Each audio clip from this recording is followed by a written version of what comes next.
Bagore namwe bagabo, ibi ni ibihe bigoye kuri Amerika. Uyu munsi igihugu cyagize ibyago. Indege ebyiri zagonze ikigo cy'isi cy'ubucuruzi, bigaragara ko ari ibitero by'iterabwoba byagabwe ku gihugu cyacu. Namaze kuvugisha barimo Vice Perezida, Guverineri wa Leta wa New York ndetse n'uhagarariye FBI. Nategetse ko hakoreshwa ubushobozi bwose bwa leta mu gufasha abagizweho ingaruka n'icyo gitero ndetse n'imiryango yabo, ndetse hakanakorwa iperereza ryimbitse ryo guhiga no gushaka abakoze.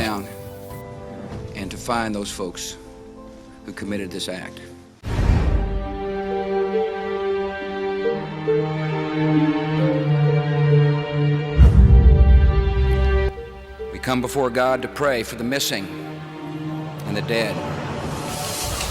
Uyu ni Perezida George W. Bush wa Leta Zunze Ubumwe za Amerika mu ijambo rye rya mbere yageneye abanyamerika igitaraganya nyuma y'amasaha make cyane nyuma y'ibitero biremereye byari bimaze kugabwa kuri Leta Zunze Ubumwe za Amerika uwo munsi ku itariki 11 z'ukwezi kwa 9 mu 2001. Bikaba bitero bine by'iterabwoba byahurijwe hamwe by'abiyahuzi b'abayisilamu bari bahuriye mu mutwe wa Al-Qaeda wari uyobowe na Osama bin Laden.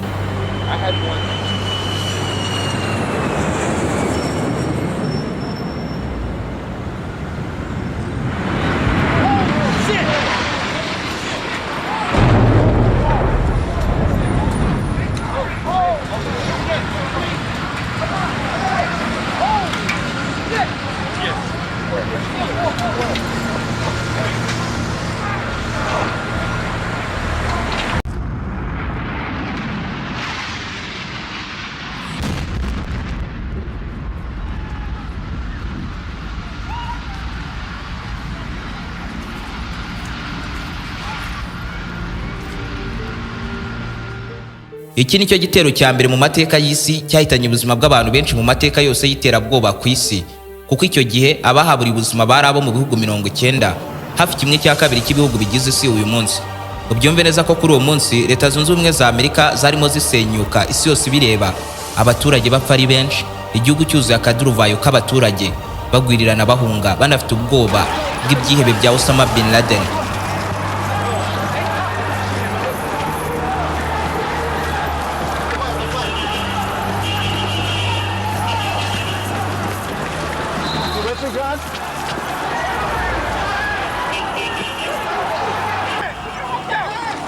Mu mujyi wa New York hari ivumbi n'umucanga urimo umwotsi mwinshi byazamutse mu kirere byatewe n'isenyuka ry'ama etaje maremare.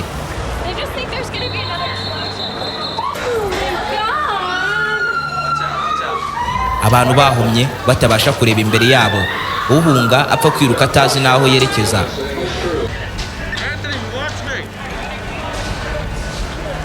Inkongi y'umuriro iri kwibasira buri hamwe muri uyu mujyi. Icyumvikana cyonyine ari induru, urusaku no gutabaza kw'abakomeretse. Ubuduha bwa polisi n'imbangukira gutabara buri hamwe. Abantu barimo bahagira batabasha no kuvuga, kuko aho barimo bahungira nabo babaga bafite ubwoba yuko ariho bari buze gukurikiza baturitsa.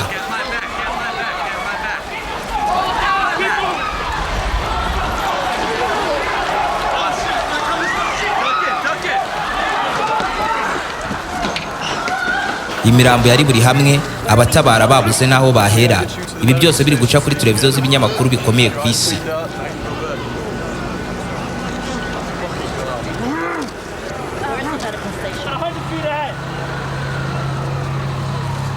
Everybody go straight. This ambulance is about 100 feet ahead.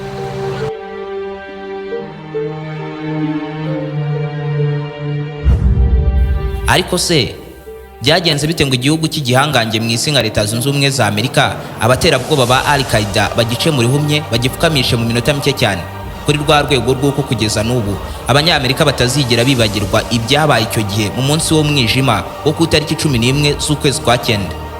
Birashoboka ko abarabonye ikiganiro nk'iki kivuga kuri iyo nkuru mamo, ariko ndakwizeza ko iki cyo cyihariye kandi cyateguranywe ubuhanga budasanzwe, kuko mu gihe narimo negura kino kiganiro byansabye kurara amajoro menshi naryama nkora ubucukumbuzi bwimbitse ndeba mu nyandiko n'amaraporo bya Leta Zunze Ubumwe za Amerika na raporo z'ibigo bikomeye by'ubutasi bw'abanyamerika zagiye zikora kuri ibi bitero.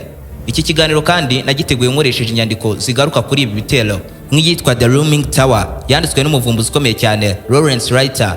Yanifashishije kandi igitabo cyitwa 102 Minutes cyanditswe na Jimmy Dwyer na Kevin Flynn kigaruka ku buryo mu minara ya World Trade Center hari hameze haturitswe umunsi. Byanansabye kandi gusoma page ku yindi mu gitabo cyitwa Fall and Rise The Story of 9/11 cyanditswe na Michel Zakov gikubiyemo ubuhamya bwose bw'abarokotse ibi bitero. Negura iki kiganiro kandi namaze amasaha 15 ndeba umunota ku wundi mu byatangajwe icyo gihe n'ibitangazamakuru bikomeye mu isi nka New York Times, BBC na CNN. Iki kiganiro nakise One Day in a History, umunsi mu mateka. Kureba kino kiganiro ukagisoza uraza kuba umeze nk'uwari uhibereye amaso ku maso. Ariko kandi niba ari ubwa mbere wari wisanzwe kuri umuyoboro mugari w'ibyegeranyo mu Rwanda, icyo usabwa ni ugukanda subscribe ugafungura inzogera kugira ngo ukomeze gutungurwa no gusobanukirwa n'ibindi byinshi bimeze nk'ibicanganye kuri iyi sinzi madutuye. Ndi Aime Christian. Ikaze. Aho ni waba wararembejwe n'abajura, wikeka y'inyatsi ku buryo ntacyo ukora ngo kiguhire, mufitanye amakimbirane mu muryango, ukeka ko umugabo cyangwa umugore wawe yaba aguca inyuma, nuhirwa mu rukundo, wabuze umukunzi cyangwa urubyaro, naho utageze waka kazi ariko warakabuze burundu. Igisubizo cy'ibi byose ni muganga Ruti, ushyira iherezo ku bibazo byajujubiza ubuzima bwawe. Muganga Ruti atanga umuti ugarura ibyibwe, agatanga umuti urinda abajura burundu, umuti ugaragaza abagabo n'abagore bacana inyuma, agashyira igitinyiro ku muntu cyangwa ikintu runaka, agakiza burundu inyatsi n'ibijyanye nazo, agatanga igihano ku wahemukiye undi. Ndetse uyu muganga anatanga umuti ku bakobwa babuze abagabo n'umuti ku babuze urubyaro, agatanga umuti ku babuze akazi burundu, akanavura burundu amarozi y'amoko yose. Muganga Ruti agukoraho rikaka aho waba uri hose mu isi. Icyo usabwa ni ukumuhamagara cyangwa ukamwandikira kuri nimero uri kubona muri screen yawe.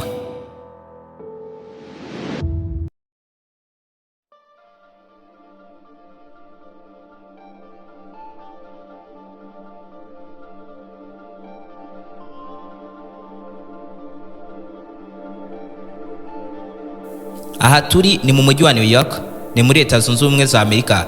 Turi mu 2001.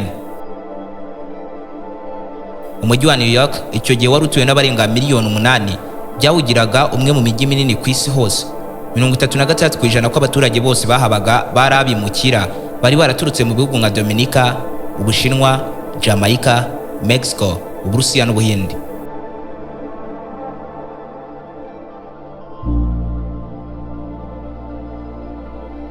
Muri uwo mwaka New York wari umujyi ukomeye cyane urimo impinduka nziza zerekeza ku mahoro, kuko nko mu 1990 New York hakorerwaga ibyaha by'ubwicanyi birenga 2300 buri mwaka. Ariko mu mwaka wo muri 2000, nyuma y'imyaka 10 gusa, ibi byaha byari byaragabanutse bigera ku byaha 673 muri uwo mwaka. Wari umujyi ufite iterambere ridasanzwe, abahirwe ku rwego rw'isi barahujije imiturirwa miremire, cyane cyane mu gace ka Manhattan. Ubyumve neza ko mu mwaka wo muri za 2000 New York yari ifite umusaruro mbumbe wa miliyari 500 z'amadolari y'abanyamerika. Aya akaba aruta kuri imisaruro mbumbe y'ibihugu byinshi bifite uyu munsi.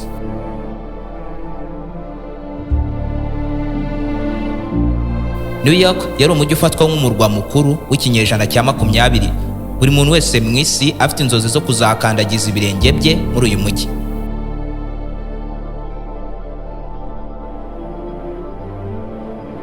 Ubyumve neza ko uyu mujyi wasurwaga n'abarenga miliyoni 36 buri mwaka. Abenshi muri bo babaga baje kwitemberera mu mihanda ya Manhattan. Ari hanubatse inyubako z'ikigo cy'isi cy'ubucuruzi World Trade Center. Inyubako z'agatangaza zari zubatse ku buso bwa metero kare 34,749 Aha niho hari hubatse inyubako 7 z'ikigo cy'isi cy'ubucuruzi, harimo 2 muri zo ndende zisumba izindi zose kandi zikareshya. Zari inyubako 2 ndende kuruta izindi zose zari muri uwo mujyi wa New York, ziteganye, zireshya, zibereye ijisho, kandi buri wese wabaga uri muri New York yabaga zitegeye. Izi nyubako isibye kuba zarahuriraga ku izina World Trade Center, imwe ikitwa rimwe, ikurikiye ikitwa kabiri. Ubundi buryo bwakoreshwaga mu kuzitandukanya nuko imwe yitwaga North Tower, yikaba yari ifite metero 417 z'uburebure, hakaba South Tower yo yari ifite metero 415 z'uburebure.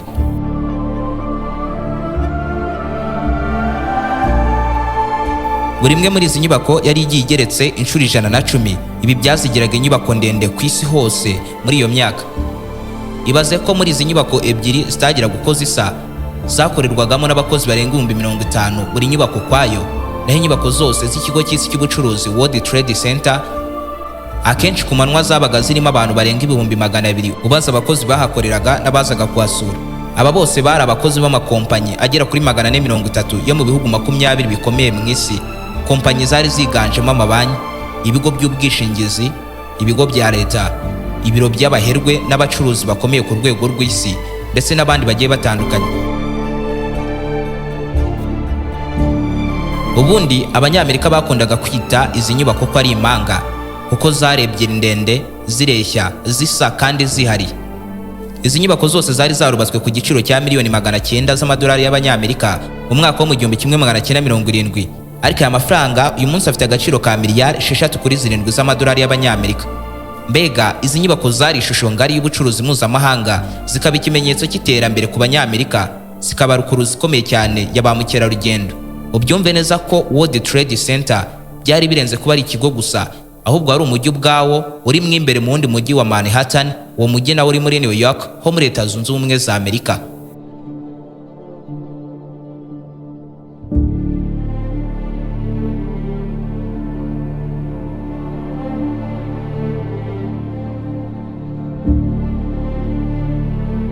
Hari kuwa kabiri tariki 11 z'ukwezi kwa 9 mu 2001, umunsi watangiye nk'indi minsi yose. Imirasire y'izuba ryo muri icyo gitondo irasa ku magorofa maremare mu mujyi wa New York, umujyi wari utuwe cyane. Mu gatondo abantu banyuranamo, ababyeyi bajyana abana ku ishuri, abandi bari mu nzira berekeza ku kazi, abenshi berekeza mu biro byari biherereye mu nyubako z'ubucuruzi za World Trade Center, kuko abenshi ariho bakoreraga. Abana ari benshi berekeza ahategerwa za taxi voiture ngo berekeze mu kazi bakoreraga hirya no hino mu gihugu, abantu mu mujyi bahuze cyane. Ariko uyu munsi nubwo wari watangiye nk'indi yose, ntabwo ari kurangira nk'indi minsi, kuko uyu ni wari usanzwe nk'indi minsi Amerika yigeze igira. Muri ayo masaha ya gatondo muri leta ya Massachusetts, ku kibuga cy'indege mpuzamahanga cyitiriwe General Edward Lawrence Logan giherereye mu mujyi wa Boston, kizwi ku izina rya Boston Logan International Airport, abagenzi barimo binjira mu ndege umwe ku wundi bicara mu myanya bari bagenewe. Ariko icyo batari bazi nuko bari bamaze kwinjirirwa n'itsinda ry'abaterabwoba bari bayobowe n'uwitwa Muhammed Atta wabarizwaga muri Al-Qaeda. Saa 1:59 z'igitondo, indege American Airlines Flight 11 yo mu bwoko bwa Boeing 737 akanyerezo 223 ER yahagurutse ku kibuga cy'indege cya Boston Logan International Airport, irimo abagenzi 81 n'abakozi 11, bose bakaba 92 bari mu ndege yerekeje mu mujyi wa Los Angeles ho muri California.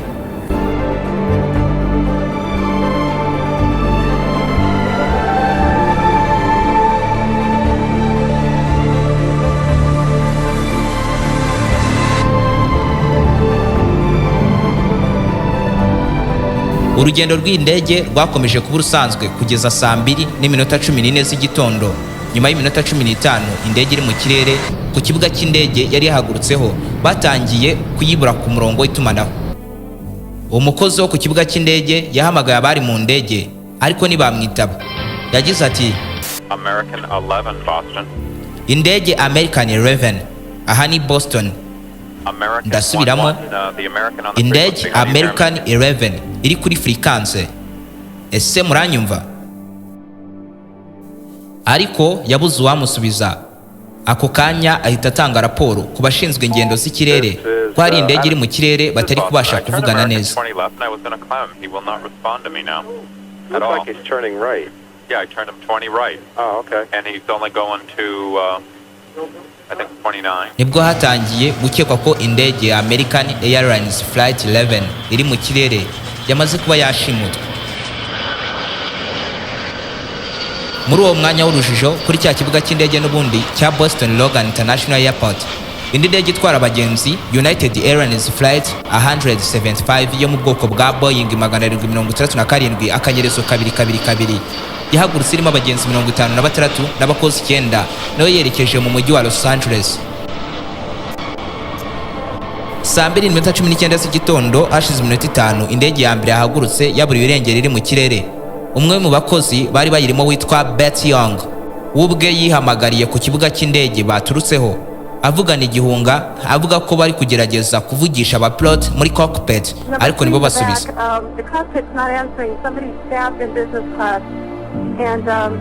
Iki gihe yanavuze ko mu ndege hari abakozi babiri n'umugenzi umwe bamaze guterwa icyuma bari kuvirirana amaraso. Ati twese twafashwe ntabwo twemerewe kunyeganyega, birashoboka ko twaba twashimuswe. Uwitabye fone ku kibuga cy'indege yahise amubaza indege yaba arimo ibyo biri kuberamo, ariko bataravugana byinshi itumanaho ryatangiye gucika ku buryo bari batacyumvikana neza.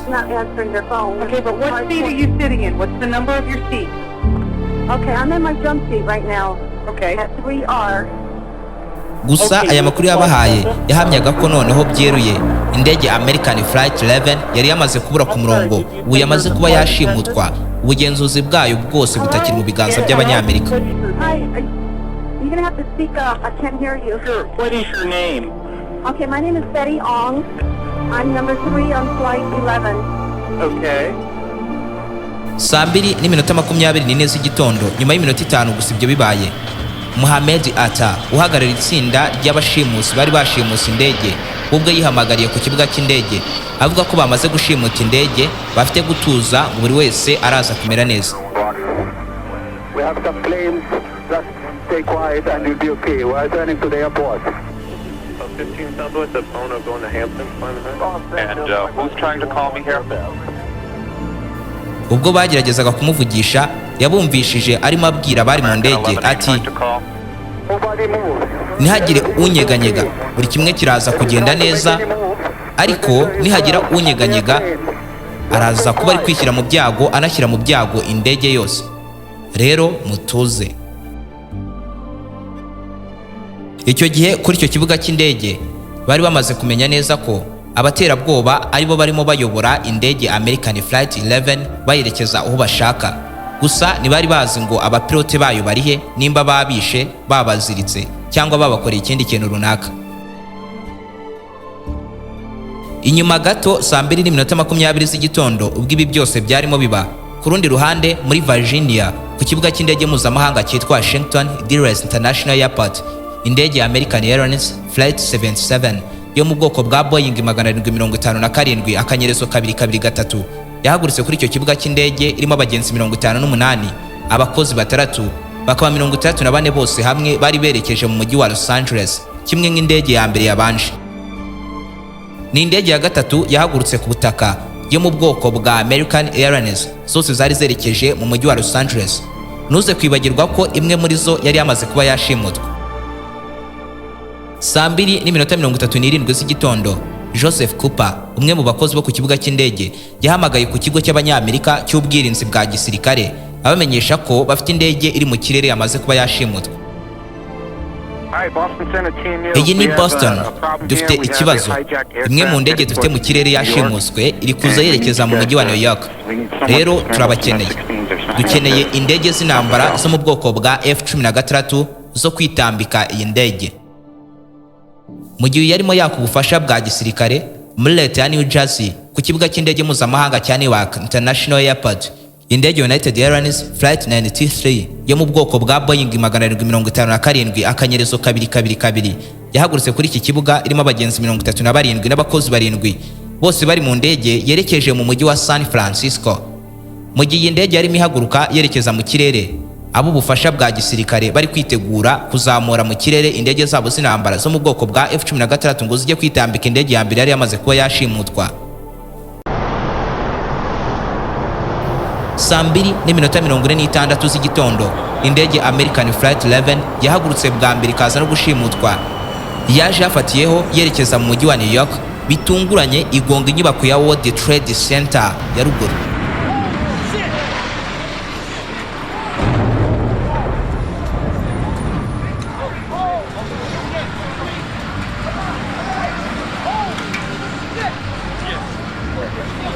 Muri icyo gitondo abantu ari benshi bagifite ibitotsi bitaranabashiramo batungurwa n'urusaku rw'iyo ndege yisekura muri iyo nyubako ya World Trade Center ya ruguru.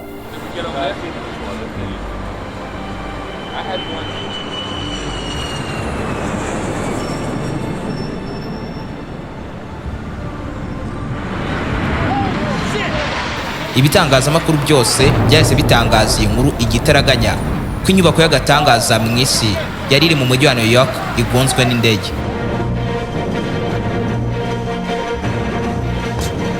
It's 8:52 here in New York. I'm Brian Gumbel. We understand that there has been a plane crash on the southern tip of Manhattan. You're looking at the World Trade Center. We understand that a plane has crashed into the World Trade Center. We don't know anything more than that. Number 2. Yeah. This just in, you were looking at obviously a very disturbing live shot there. That is the World Trade Center. A la espera de mayores informaciones, saber qué fue lo que ocurrió, cómo fue que Apparently a plane has crashed into the World Trade Center in New York. 現在私、貿易センタービルから1キロほど北にあります国連本部の Kennedy Tower reports. Kennedy Tower reports that there was a fire at the World Trade Center. Iyi ndege yari iri ku muvuduko wa kilometero 750 mu isaha yagonze iyi nyubako ahari igorofa rya 93 kuzamura kugera ku igorofa rya 99.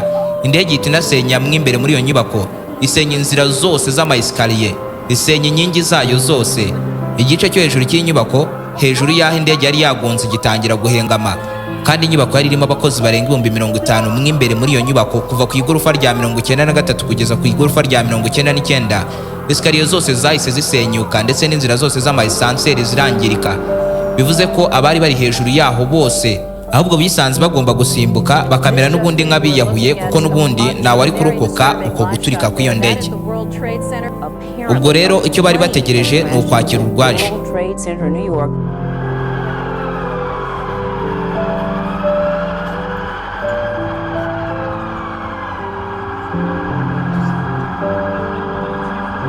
Iyi ndege ijya guhaguruka yari hawe amavuta ahagije, kuko igonga inyubako ya World Trade Center yari ifite benzine yakuzura mu ngunguru zirenga 10,000. Ibi rero byateje iturika rihambaye ubwo indege yari igikora impanuka kuri iyi nyubako, binatangiza inkongi y'umuriro mu nyubako ya World Trade Center, binatera ubushyuhe bwa digiri Celsius zirenga 1000, ubushyuhe bwashongesha ibyuma.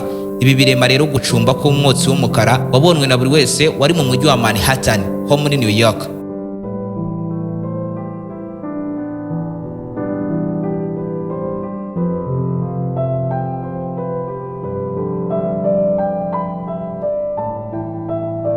Ako kanya inyubako ikigongwa n'indege, abari mu ndege bose uko bari 92 bahise bapfa, n'abaterabwoba ntibarokoka.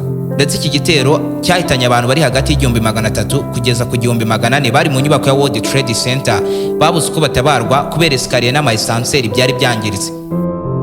Gusa abantu benshi barimo batekereza ko ari impanuka nk'izindi.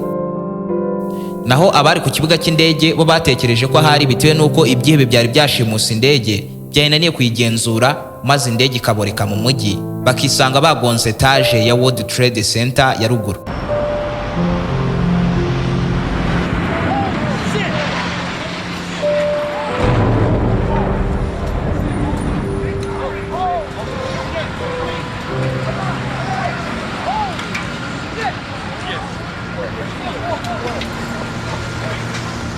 Iri turika riba muri iyi nyubako hejuru ahari resitora y'igitangaza yitwaga Windows on the World.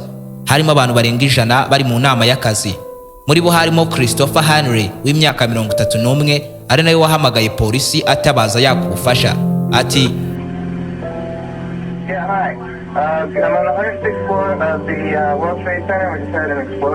ndi kuri floor y'106 mu nyubako ya World Trade Center imaze guturitswa. Hari umwotsi urimo ubushyuhe bukabije, kandi nta nubwo turi kubasha guhumeka. Ntabwo twabasha kumanuka ngo tuve muri iyi nyubako.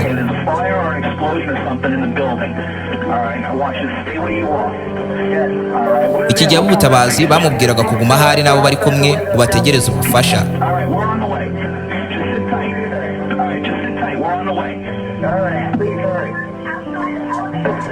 Muri iyi nyubako ibikoresho byose byarimo byangirika, umwotsi ugumya kwiyongera mo imbere ndetse no hanze y'iyo nyubako. Muri uwo mwanya abantu barenga 100 hafi 200 basimbutse inyubako kuko nibwo buryo bwari busigaye bwo kwivana muri uwo muriro ndetse no gusenyuka kw'iyo nyubako. Gusa n'ubundi barimo bahunga urupfu basanga impanga yaro.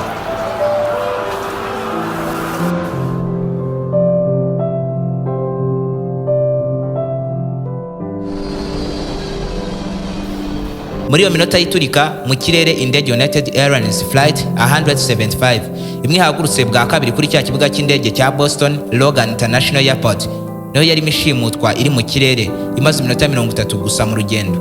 Iyi ndege yashimuswe n'abaterabwoba 5 bari bayobowe n'uwitwa Marwan al-Shahi wo muri Al-Qaeda wari uyobowe na Osama bin Laden.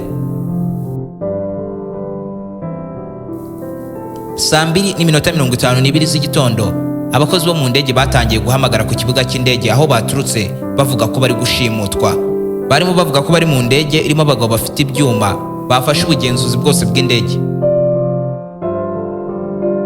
Umwe muri bo witwa Brian yabashije kohereza ubutumwa umukunzi we avuga ko indege arimo yashimuswe, ameze nk'usezera abwira abantu ngo arabakunda. Ndetse nyuma y'ubwo butumwa yagize ati tuzahurire ku rundi ruhande.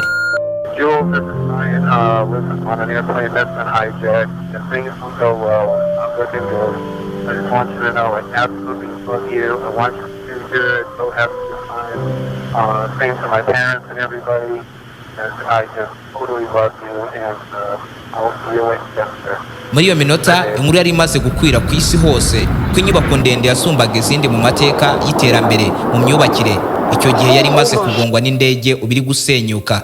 Ibitangazamakuru byose nta kindi bavugaga, kamera zabo zose bari bazerekeje kuri iyi nyubako mu mujyi wa New York. Harimo humvikana ubuduha bwa police, za ambulance ndetse n'ab'ubutabazi ndetse na bamwe baza bazimya muri za kizimyamoto. Hirya no hino ku isi hose abantu amamiliyoni barimo babireba kuri za televiziyo. This is Bryant Gumbel. I'm down on 59th and 5th. Where are you? I am in Chelsea, and we are at 8th and 16th. We are the tallest building in the area, and my window faces south, so it looks directly onto the World Trade Center. And I would say, approximately 10 minutes ago, there was a major explosion from probably... Nyuma y'iminota 11 gusa indege ya kabiri ishimuswe saa 3:03 z'igitondo imbere y'amaso y'isi yose. Indege yahagurutse bwa kabiri ya United Airlines Flight 175 niyo yari yamaze gushimutwa. Yaje yafatiyeho ku muvuduko urutu ya mbere nayisekura ku yindi nyubako ya World Trade Center yahagana hepfo. Yari ndende iteganye na ya yindi bisa yari yaturikijwe bwa mbere. Oh my God, another plane has just hit another building, flew right into the middle of it. Explosion. My God, it's right in the middle of the building. This one into the East Tower. Yes, yes. And I saw it smash into the south wall of number 2 on an oblique angle. I saw this big ball of flame, and the nose came out on the north side and the east side. And my first reaction, my God, there's poor people above because they're going to wipe out all the staircases and all the sprinkler systems. That airplane just went sliced right through it. Iyi ndege yaje igendera ku muvuduko wa kilometero 950 mu isaha, umuvuduko ujya kungana nk'indege z'intambara. Iraza isekura kuri iyi nyubako ikubita ku igorofa rya 77 kuzamura kugera ku igorofa rya 85, hose harangirika. Yinjiramo imbere irahasenya bya nyabyo. Naho kandi ama escalier n'inzira za essentiel zihita zibana, inzugi n'amadirishya nabyo bibuka.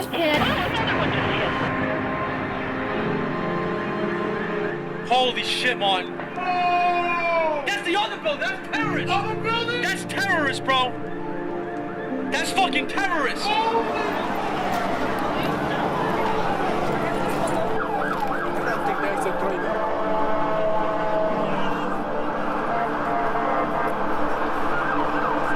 Kimwe nk'indege ya mbere yari yagonze World Trade Center inyubako ya mbere. Iyi ndege nayo yari yanyweye yujuje kuko yari ifite benzine litiro 34,447. Ibi byateye turika rihambaye ry'iyo ndege ako kanya ikigonga iyi nyubako. Ndetse ibi byanateje inkongi y'umuriro kandi yahise yaguka muri iyo nyubako hose, umwotsi uba mwinshi.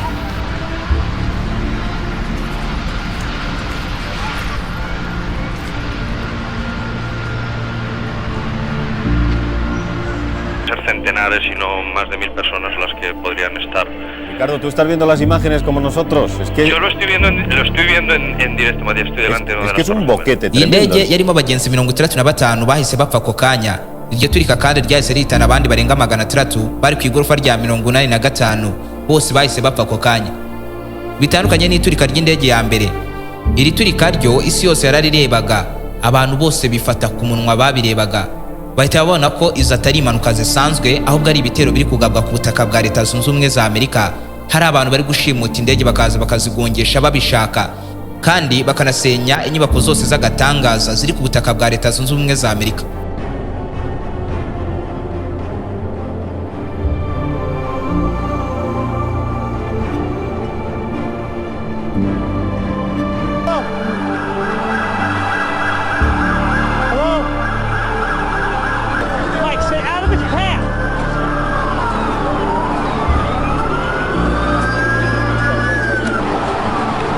Kimwe nk'uko byari byagenze mbere n'ubundi, abari hejuru mu nyubako ahari haturikijwe bategetswe kuguma aho bari kuko nta buryo bari bafite bwo kuhava. Inyubako yarimo yangirika kuva ku igorofa rya 77 kugera ku igorofa rya 85 aho indege yangije. Telefone zabaye nyinshi zihamagara 911 bakubufasha, ariko nta buryo bwari buhari bafashwamo, isibye gusa kubwirwa kuguma aho bari kuko esanseri n'amayesikariye byari byasenyutse, nta buryo bari buze kwivana muri iyo nyubako.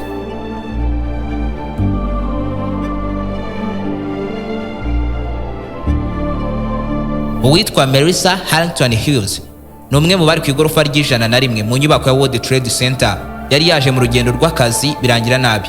Umva ubutumwa yoherereje umukunzi we icyo gihe. Ati Shane, nashaka kukubwira ko nkukunda. Ubu nafatiye mu nyubako iri muri New York. Indege yagonze inyubako twarimo ihita inaturika ako kanya. None ubu turi hamwe, umwotsi tumereye nabi.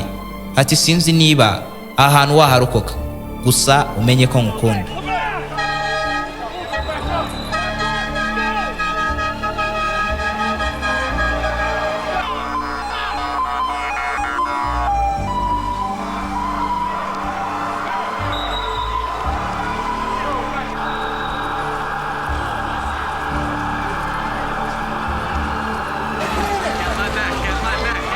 Hasi ku butaka byari byabaye ibindi.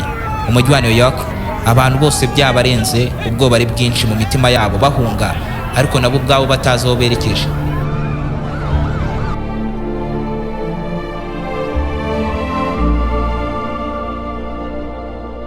Ku bari bafatiwe mu nyubako hejuru, ubuzima bwari habi kuko ibyuma n'ibirahure byari byubatse mu nyubako ya World Trade Center byari bikoze ku buryo nta mwuka wabyinjiramo, kandi byari bikoze ku buryo bitafungurwa basi ngo umwuka winjiremo, ahubwo umwuka wari usanzwe ukoreshwa muri iyo nyubako wabaga uri gutangwa n'ibyuma bigezweho by'ikoranabuhanga, kandi izo nzira zose za systeme zari zangiritse, abantu nta mwuka bagifite wo guhumeka.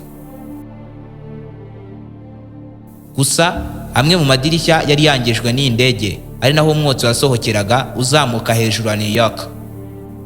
Amwe mu mafoto yafotowe icyo gihe n'ibitangazamakuru, harimo ifoto imwe igaragaza umugabo utazwi wabuze umwuka, akananirwa kwihanganira umwotsi warimo mw'imbere mu nyubako ya World Trade Center, agahitamo gusimbuka iyo nyubako ariyahura. Ibi biri mu nkuru yanditswe n'ikinyamakuru cya BBC ifite umutwe uvuga ngo The Falling Man.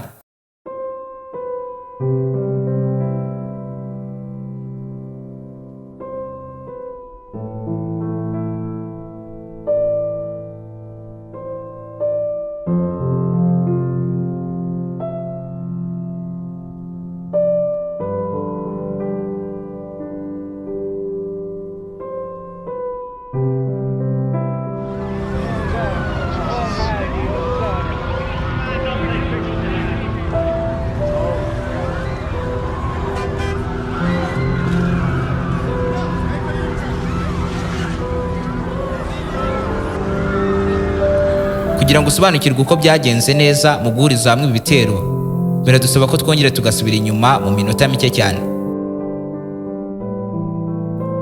Uribuka indege American Airlines Flight 77 yari ihagurutse bwa gatatu i Virginia yerekeza Los Angeles. iyi nayo urugendo rwayo rwakomeje kuba urusanzwe nk'urw'izindi ngendo zose, ariko nyuma y'iminota 30 ihagurutse saa 2:51 z'igitondo, indege nayo yahise ishimutwa n'abaterabwoba 5 bari bayobowe n'uwitwa Hani Hanjula. Ni nayo waje kwicara mu mwanya wa pilote, indege yerekeza ahashaka. Saa 2:54 z'igitondo, nyuma y'iminota 3 gusa indege ishimuswe, yahise itangira guhindura amerekezo yari yerekejemo, irakata yerekeza mu mujyi, mu murwa mukuru wa Leta Zunze Ubumwe za Amerika. Okay guys, where is he now? 11 miles west. And it was just a countdown. White. And I had it in my mouth to say 3. And all of a sudden, the plane turned away. Uyu ni Daniel Hawa, yari air traffic controller, niwe wari mu munara wo ku kibuga cy'indege. Iyi ndege yari yahagurutseho, ndetse ni nawe wari urimo ukurikirana ibijyanye n'ingendo z'ikirere zarimo zibera kuri icyo kibuga. Iby'indege byose niwe warimo abikurikirana icyo gihe, mu gihe isi yose yari hugiye ku iturika ry'inyubako za World Trade Center. We yarimo agerageza guhamagara muri iyi ndege. Nyuma yo kubona iyindi aho yari yerekeje, nibwo yumvishe mu ndege ibyihebe biganira kuri za telefone. Maze mu byari kodinze icyo gihe harimo amajwi y'umwiyahuzi wumvikanye avuga ngo wow, nyuma yo kumva ko indege ebyiri za mbere zasoje misiyo yazo. Another one just hit the building. Wow.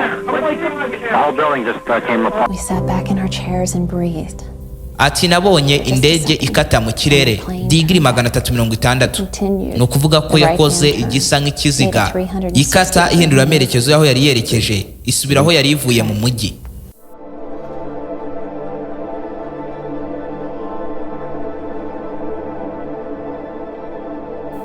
Saa 3:29 iyi ndege yahise iburirwa irengero kuri za radari n'ibikoresho byose by'itumanaho bivaho, ku buryo bitari bigishoboka kuyikurikirana ngo hamenyekane ngo iyi ndege iri hehe. Uwo mwanya indege ikiburirwa irengero yari uwo mwanya neza indege United Flight 93 yarimo ishimutwa. Iyi ikaba ya ndege yahagurutse bwa kane, ihagurukiye ku kibuga cy'indege muri New Jersey yerekeza San Francisco. Saa 3:32 z'igitondo iyi ndege yatangiye kumvikana mu rusaku rw'abagenzi basakuza cyane batabaza. Muri iyo minota indege United Airlines Flight 77 imwe yari imaze agahe gato iburi birengero kuri radari, yagaragaye mu mujyi wa Washington iri kugendera hafi y'ubutaka yerekeza ku biro bikuru bya leta, ndetse bikaba ibiro bikuru by'ubwirinzi bwose bw'abanyamerika, inyubako ya Pentagon ahakorerwa ubugenzuzi bwose bw'igisirikare cya Leta Zunze Ubumwe za Amerika, yaba ikirwanira mu mazi, ku butaka no mu kirere. Saa 3:37 z'igitondo iyi ndege ku muvuduko wa kilometero 853 ku isaha yagonze inyubako ya Pentagon.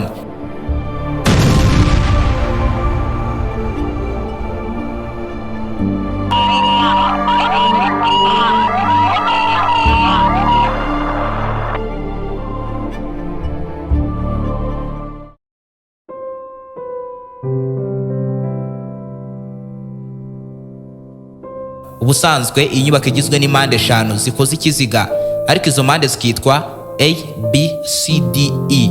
Rero iyi ndege yagonze ahahuriraga impande 3 arizo uruhande rwa E, D na C.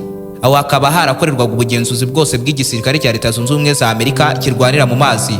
Urundi ruhande rukabamo ibyitwa Army Accounting, ahagenzurirwaga imishahara yose yoherezwaga mu gisirikare cy'Abanyamerika. Urundi ruhande rwa E rwarimo ibiro by'abajenerali bahagarariye igisirikare cya Leta Zunze Ubumwe za Amerika. Izi mpande zombi zahise zisenyuka zisekura ku butaka.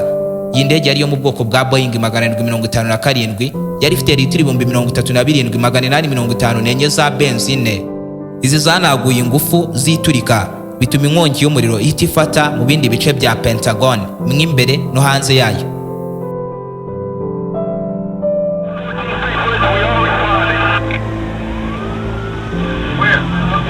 Okay, we have a report. Rescue 335, Rescue engine 335. You're aware of the explosion? Yes, we're aware of the explosion. We heard that it was a plane down. Can you confirm? We're not positive, but we are responding from supposedly in the area of the 14th Street Bridge. Engine 101, did it crash over in the area of the Pentagon? Is that correct? Umwotsi wazamutse ari mwinshi ukwira hose mu mujyi wa Virginia, urazamuka ukwira hose muri leta ya Washington DC. Icyo gihe abagenzi 64 bose bari mu ndege bahise bahasiga ubuzima. Abandi 125 bari mu nyubako ya Pentagon bahita bapfa ako kanya. Abandi amagana barakomereka.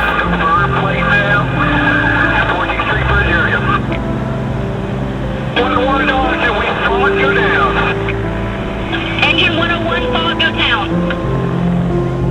105 is on the scene. I have a plan. Passport. The Pentagon.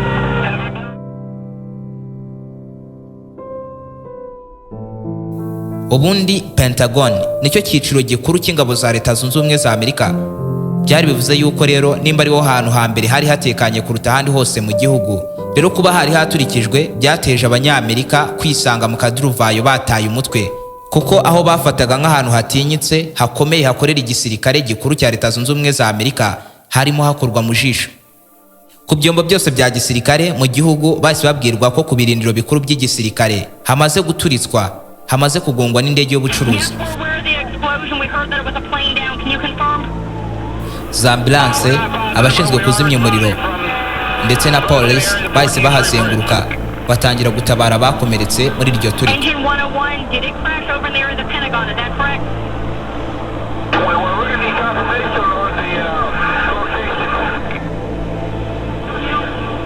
Kuba ahantu hambere harinzwe muri Leta Zunze Ubumwe za Amerika hanakorera ibirindiro by'ingabo za Leta Zunze Ubumwe za Amerika hagaturizwa n'indege y'ubucuruzi itari n'iya gisirikare, byibura byari bivuze ko nta handi hasigaye harinzwe muri Amerika hose. Ibi kandi ni n'ibintu twemeranyaho na Professor Douglas Blankley wigisha amateka muri University ya Rice ho muri Leta Zunze Ubumwe za Amerika.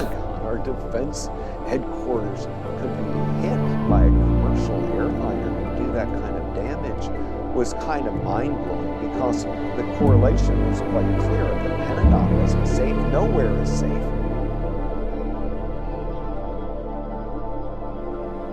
Donald Rumsfeld ni wahoze ari umunyamabanga mukuru w'igisirikare cya Leta Zunze Ubumwe za Amerika, asobanura neza uburyo yahise asohoka igitaraganya mu nyubako ya Pentagon agasanga hanze yangiritse, yatangiye gucumba, iri gusenyuka, hafi aho huzuye ibicecete by'indege yari imaze kuba yabagonga.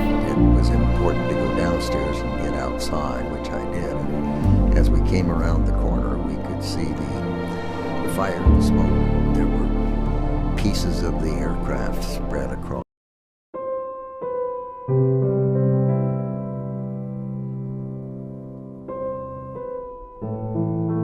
Ni ukuvuga ko abaterabwoba babanje kwangiza imbaraga zose z'ubukungu bwa Leta Zunze Ubumwe za Amerika, aho hakaba ku kigo cy'isi cy'ubucuruzi World Trade Center.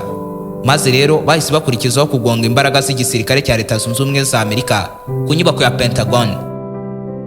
Saa 3:37 z'igitondo kugera saa 3:40 z'igitondo ubwo Pentagon yagongwaga n'indege ya gatatu. Mu kirere hari hakirimo indi ndege yari yamaze gushimutwa, yari mu rugendo rwerekeza San Francisco, gusa bari bayikatishije nayo bayerekeje mu mujyi. Ariko ubwo indege yashimutwaga, ako kanya abapilote bahise babica, indege ifatwa n'ikirebe cyitwa Zaid Jala gihita kikatisha cyerekeza mu mujyi ngo kijye kuyigongesha ku nyubako ya White House kwa perezida wa Leta Zunze Ubumwe za Amerika cyangwa ku nyubako ya Capitol.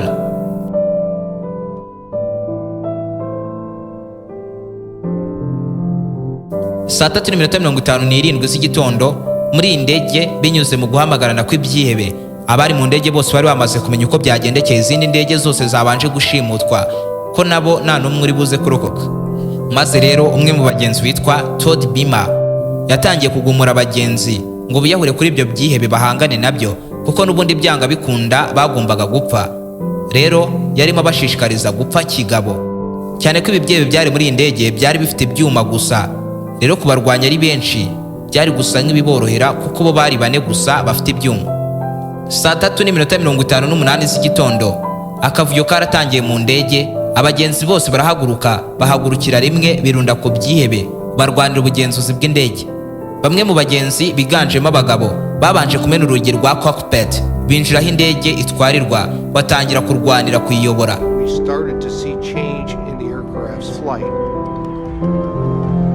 Rick Keto ni umwe mu bari ku munara w'ikibuga cy'indege warimo kurikirana iby'indege. Avuga ko icyo gihe batangiye kubona impinduka zikabije mu rugendo rw'iyo ndege. Indege yatangiye kugenda yizunguza mu kirere ihengamira mu majyaruguru, ubundi ukabona isikata mu majyepfo imeze nk'iyataye control, kuko ngo yakataga digiri 270 hafi kwizenguruka. Kuri iki kibuga cy'indege bahise bavugisha indi ndege yari hafi aho mu kirere ya prive binyuze ku muyoboro wa frequency bati iki ni ikibuga cy'indege cya Cleveland nimero 5-8-835. Dufite indege Boeing 757 y'ubucuruzi mu kirere. Ate se uri kuyibona? Undi arabasubiza ati yego ndi kuyibona. Baramubaza batese iyo ndege yabiri kugurukira kure bingana iki? Arabasubiza ati ni ku butumburuke bwa feet 8,000 uturutse ku butaka, hakaba muri feet 1,000 imbere yacu. Undi ati twagira ngo tubagire inama yo guhunga iyo ndege, mwe mukate mwerekeza mu majyaruguru kandi mugende mwihuta uko mushoboye. Indege yarimo imanuka hafi y'ubutaka bisa nkaho irimo kubura igipimo.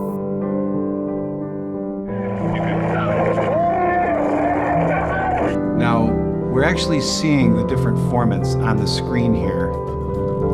Edward Primo ni audio forensic investigator, n'umushakashatsi ushinzwe gukurikirana ibijyanye n'amajwi, ba nyirayo, igisobanuro cyayo n'impamvu zayo. Asobanura neza urusaku rwa nyuma rwafashwe na black box muri iyi ndege. Ati icyumvikana cyonyine muri ayo majwi n'urusaku humvikanagamo ijambo Mayday. Anasobanura neza ko ari umupiloti warimo arivuga atabaza, kuko ijambo Mayday ni kode ikoreshwa n'abapilote mu guhamagarana hagati yabo bahamagara ku minara yo ku bibuga by'indege.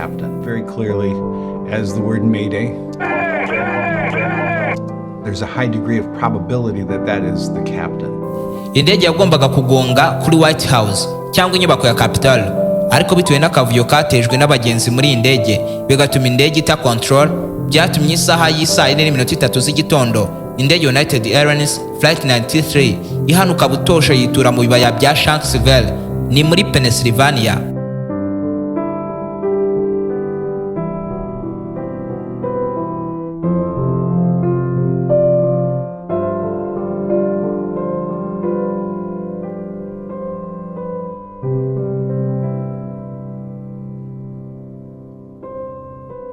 Ako kanya abari bayirimo bose uko bari 44 bahita bapfa. Mu bapfiriye muri iyo ndege harimo abagenzi 33 b'inzirakarengane, abakozi 7 n'ibyihebe 4 bya Osama bin Laden. Gusa bitandukanye n'indege zari zabanje, iyo nta wapfuye agonzwe nayo, ndetse byarangiye abari mu ndege b'abagenzi bose biswe ntwari kubwo gutanga ubuzima bwabo bakitangira igihugu, kuko iyo bataza guhagarika indege byari kurangira indege igonze kwa perezida muri White House cyangwa ku nyubako ya Capitol.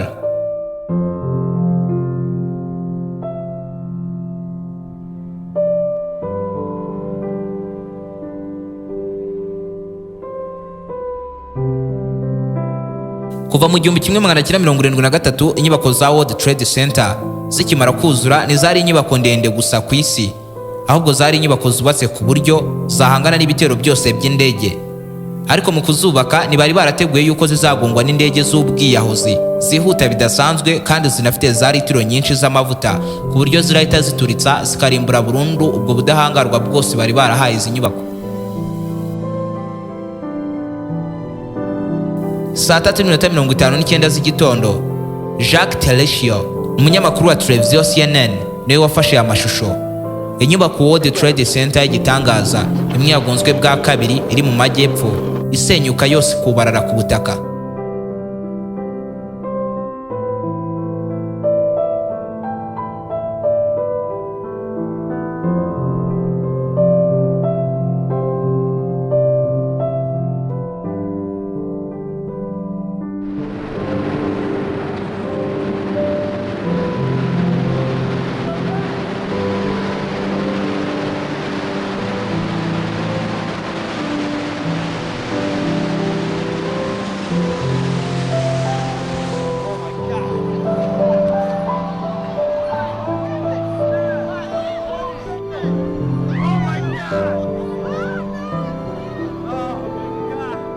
It took nearly 4.5 years to build the World Trade Center South Tower.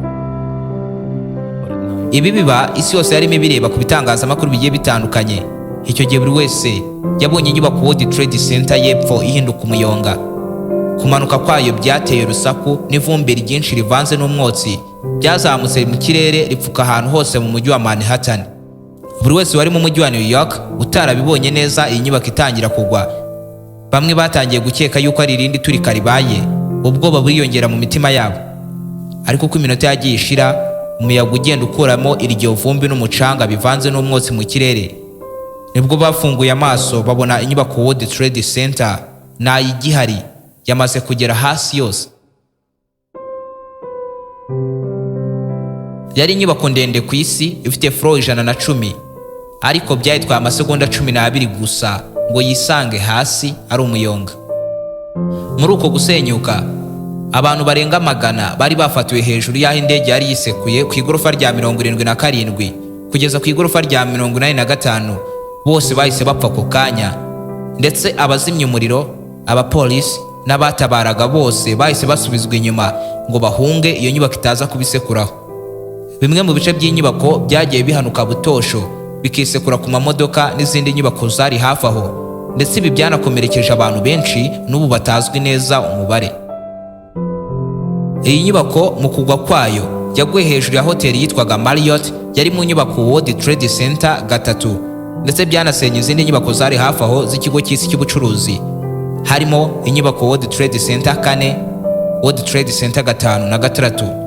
Si ibyo gusa, kuko ibi byateye cyitwa health crisis, ni ukuvuga biriya byotsi byazamutse mu kirere byarimo ibinyabutabire byitwa asbestos, byari byivangavanze n'uducecete duto cyane tw'ibyuma, amabuye, umucanga, sima n'utundi ducecete duto cyane tw'ibirahure byose byakomotse kuri iyi nyubako byakwiriye mu kirere, maze ababihumetse byose biragenda bibangiza ibihaha, bibatera indwara z'igihe kirekire ziganjemo za kanseri n'izindi ndwara z'ubuhumekero. Ni indwara abanyamerika babarira mu itsinda bise 9/11 related health conditions.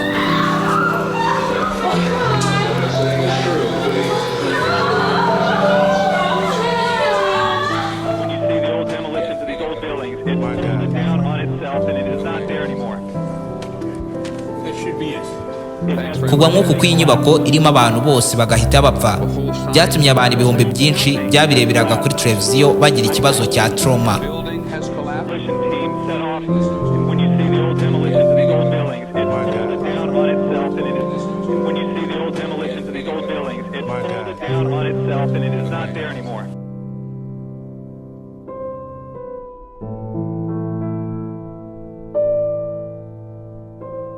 Saa 4:28 z'igitondo, inyubako World Trade Center ya ruguru imwe yagonzwe mbere, nayo nuko yasenyutse yisanga hasi.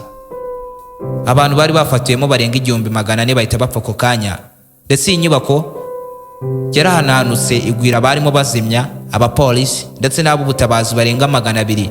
Iyi nyubako ibubarara hejuru.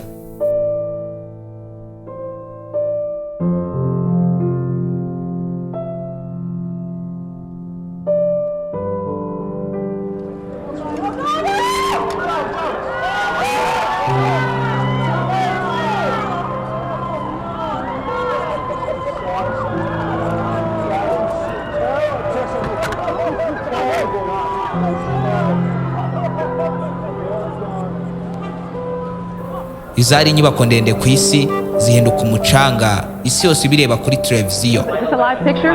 This is a live picture. We are seeing the second World Trade Tower Center. World Trade Center Tower number 1 has just collapsed, ladies and gentlemen. You see it live in our picture.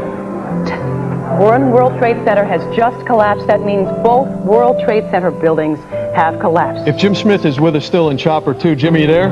What? Michael, we just saw that as well. The second tower, the only one that was standing, tower number 1, just we saw some kind of explosion, a lot of smoke come out.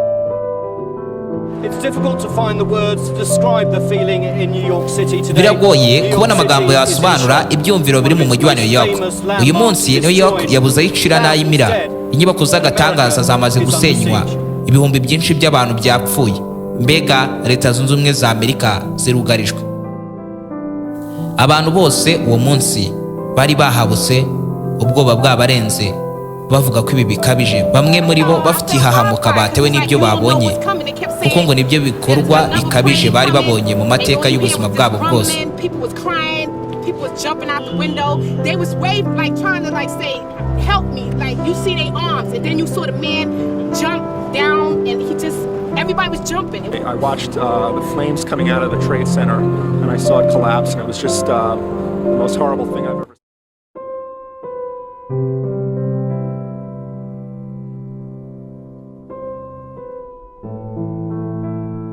Nibwo Perezida George W. Bush wayoboraga Leta Zunze Ubumwe za Amerika muri uwo mwaka yahise ajya imbere y'itangazamakuru igitaraganya agenera ubutumwa abanyamerika.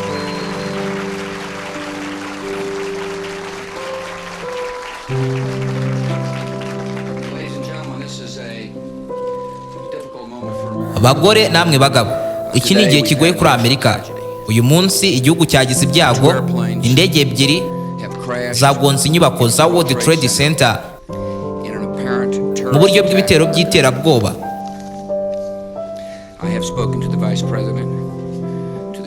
Navugishije abarimo Vice Perezida, Guverineri wa New York na Director wa FBI.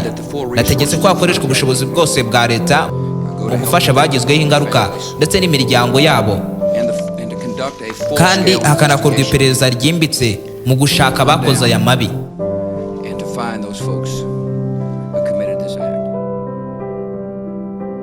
Ahagana saa 2 z'ijoro, igihugu kirimo akavuyo kenshi kavanze n'ubwoba ndetse n'amarira, uyu Perezida George W. Bush wa Leta Zunze Ubumwe za Amerika yarongeye avuga irindi jambo imbere ya televiziyo y'igihugu.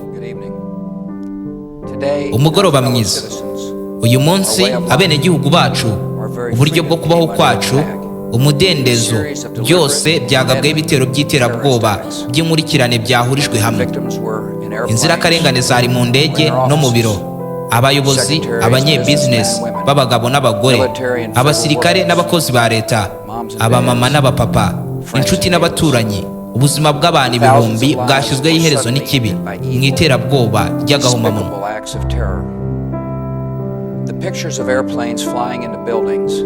Amafoto y'indege ziguruka hejuru y'inyubako, umuriro buri hamwe no gusenyuka kw'imiturirwa, n'ubu ntiturabyakira. Dufite agahinda gakabije, gutuza n'umujinya. Ibikorwa nk'ibi by'ubwicanyi ndengakamere byari bigamije gutera ubwoba igihugu cyacu, bikagiteza akajagari no kugisubiza inyuma, ariko batsinzwe. Igihugu cyacu kirakomeye. Abakomeye nibo bahisemo kurinda igihugu nk'iki gikomeye. Ibitero by'iterabwoba bishobora kujegeza inyubako zacu nini, ariko ntibyatigisa urufatiro rwa Amerika. Ibi ni ibikorwa byangiza ibyuma by'inyubako zikomeye, ariko ntibyasenya na gato ibyuma by'urufatiro rw'abanyamerika. Leta Zunze Ubumwe za Amerika zagabweho ibitero kuko aricyo gihugu gikomeye kimurikira ibindi bihugu byose mu ishusho y'umudendezo, ariko ntawatwambura urwo rumuri tubarusha. Uyu munsi igihugu cyabonye ikibi, kimwe mu bibi byabayeho muri kamere ya muntu. Natwe ariko turaza kwirwanaho nk'abanyamerika, hamwe n'ubutwari bw'abakozi bacu b'ubutabazi, abanyamahanga n'abaturanyi baje gutanga amaraso no gufasha mu bundi buryo bwose bushoboye.